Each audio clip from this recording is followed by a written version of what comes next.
যিসকলে আমাৰ পৰা 18 তাৰিখ আৰু 19 তাৰিখ যিসকলে আমাৰ পৰা মাল বুকিং কৰিছিলে তেখেতলোকৰ কাৰণে এই ভিডিঅ'টো প্ৰস্তুত কৰা হৈছে। যিহেতু আমাক ফোন কৰি আছে, আমি চবৰে ফোন ৰিচিভ কৰিবলৈ পোৱা নাই, যিহেতু মন চন যিহেতু ভাল লাগি থকা নাই, আপোনালোকে সকলোৱে গম পায় যিহেতু।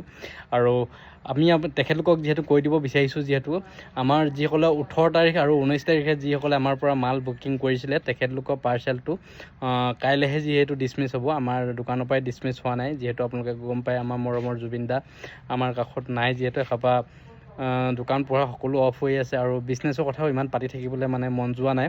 তথাপিও কৈ দিছোঁ মই, যিসকলে নন ষ্টপ আমাক কল কৰি আছে মালৰ কাৰণে, মালটো মানে ক'ৰ পাইছে কি কথা, যিহেতু আমাৰ সকলোৱে ফোন ৰিচিভ কৰিবলৈ পোৱা নাই, সেইকাৰণে কৈ দিছোঁ আমাৰ দোকানৰ পৰাই তেখেতলোকৰ মালটোহে ওলাই যোৱা নাই। কালিলৈহে ওলাই যাব, অৰ্থাৎ 24 তাৰিখ কাইলৈ যিহেতু আমাৰ দোকানৰ পৰা ডিছমিছ কৰি দিয়া হ'ব পাৰ্চেলবিলাক। আপোনালোকে চিন্তা কৰিব নালাগে, আপোনালোকৰ পাৰ্চেল সম্পূৰ্ণ ছেফ আছে, আমাৰ দোকানতে আছে আৰু কাইলৈ আমাৰ দোকানৰ পৰা উলিয়াই দিম। কাইলৈৰ পৰা যিহেতু আমাৰ দোকান খুলিম বুলি ভাবিছোঁ, 24 তাৰিখ যিহেতু কাইলৈৰ পৰা দোকান খুলিম আৰু আপোনালোকৰ পাৰ্চেলবিলাক সকলোৱে আমি ডিছমিছ কৰি দিম। আৰু শেষত সকলোৱে মৰমৰ জুবিন দা যিহেতু আমাৰ কাষত নাই, সকলোৱে আশীৰ্বাদ কৰক, জুবিন দা য'তে আছে ভালে কুশলে থাকক। জয় জুবিন দা।